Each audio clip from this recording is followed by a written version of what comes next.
একদিন এক ক্ষুধার্ত সিংহ নদীতে জল থেকে গেল। সে দেখলো নদীর অপর পারে একটা গাধাও জল খাচ্ছে।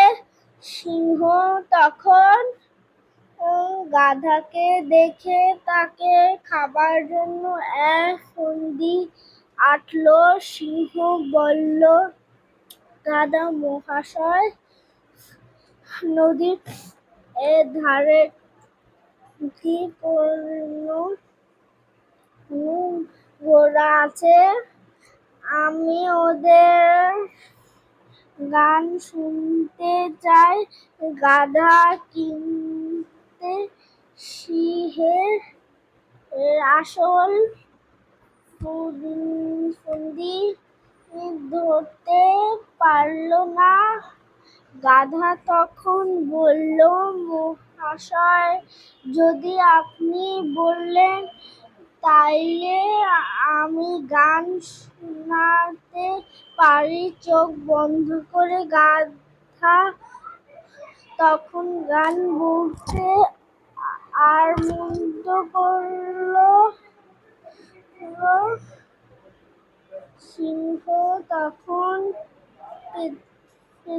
পেছন থেকে এসে ওকে ধরে ফেলল, কিন্তু গাধা বেশ বুদ্ধিমান ছিল। গাধা তখন বলল, আমি আপনার খাদ্য হতে রাজি, কিন্তু আমি শুনেছি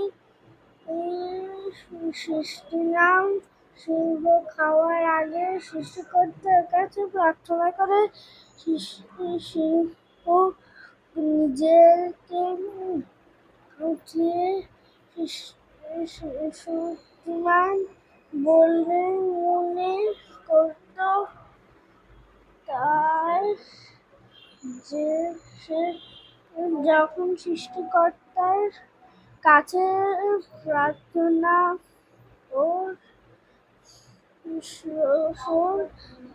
করল, অমনি গাধা সে দৃশ্য পেয়ে পালিয়ে গেল। সিংহ গাধার কাছে বোকা বনে গেল।